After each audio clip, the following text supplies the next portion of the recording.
In Berserk, Miura usually does a fantastic job of providing different perspectives and arcs to the characters to flesh out both their development and how they interpret specific events within the world of Berserk. However, there are cases where characters may have a lot of missed potential. Characters that a reader may feel is building up to provide an interesting perspective in the story, and that their potential ends when it's just ramping up to be something special. One such character, in my humble opinion, is Azan. When we first meet Azan, he comfortably fits the stereotypes of the idealistic holy knight, one who is all about honour and follows rigorously the rules which help the cause of the Holy See. His first dialogue interaction is chastising Serpico over fawning over women, claiming that how dare Serpico ignore a miracle of God over a mere woman. Even the Bridge Knight story that Guts tells sets up the idea that Azan might be a prominent figure in this world. Guts heard the story when he was a child of an eccentric knight holding up 100 horsemen on a bridge just because of an old man who was wounded there. A story being so far-reaching of this one knight, even to reach that of Guts, shows his prominence in Berserk, and at first we as a reader think that there may be more to this character. What caused him to be so noble? Why did he join religion as a cause?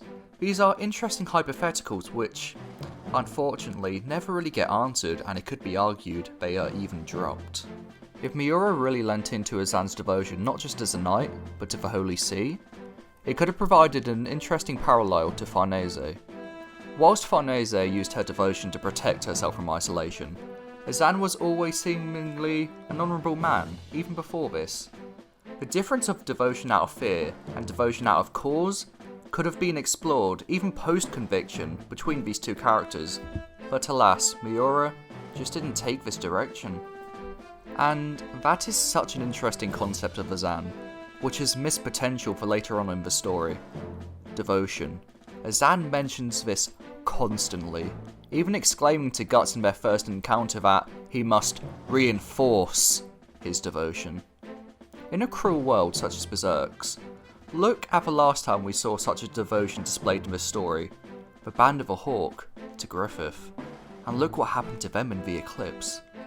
Miura could have explored Azan's devotions to the causes he follows, and how can one believe in such a devotion in a world where devotion is usually punished? Azan even demonstrates his anger to the Holy Iron Chain Knights about trying to kill Guts, who is wounded and down, saying that it is a shameful thing for a knight to do. We've been conditioned in this world that such an archetype of honour just shouldn't exist here, but yet here is Azan, punishing his men for trying to take down a wounded man. Would Guts feel that way? Of course not. It's even more strange that Azan said this would mock the valour of all knights. The only knights we've seen prior to this are inherently corrupt. All the noble knights we saw in the Golden Age arc were more concerned with the idea of status and nobility compared to an honourable code to follow. Miura could have explored what makes Azan so different from the rest. Where did Azan come from that he could believe in such a noble but picture-perfect concept, which just doesn't apply in this world?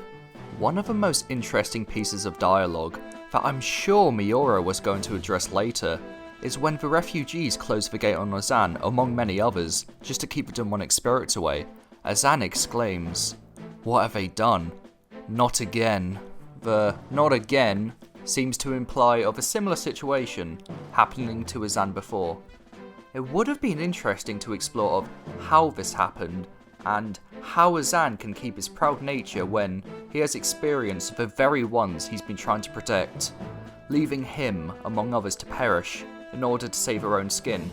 How can Azan keep this proud demeanour when the ones he's trying to protect just betray him? Azan further alludes to a past he considers shameful when he reveals his survival in the incarnation ceremony, claiming that the Iron Club acted as a support that kept him from being crushed, and that being the only survivor means that, again, I have survived ignobly. Betrayed by those he must protect, he has experienced something so bitter again. Miura could have really gone into depth and expanded on this small yet interesting information we received. What was the experience before this which Azan deemed to be a cowardly way of survival? Did this help shape his noble demeanour today? I really do believe that Miura did intend to explore Azan in more depth, but just decided not to expand on this later on. I don't think that every facet of a character needs to be revealed for them to be interesting and have depth. However, it was clear to me that Miura was setting up something more for Azan, and when these small plot threads were not followed up, it was sort of disappointing to me. When we see Azan again in Varatnus, there could have been potential for Azan. Serpico and Farnese could have really discussed with Azan in depth of what happened that day on the incarnation ceremony. How did Azan really feel when he got discharged of his holy duty? How does this make him feel about his devotion to religion? How does he feel about the changes in Serpico and Farnese? These were all interesting threads that Miura could have explored, but instead Azan just sort of has a one-trick gag where he hides his identity with his helmet, despite everyone recognising him. Even Serpico comments on this. Azan being part of Guts' current party could have explored some real potential and expanded on the little we knew about him.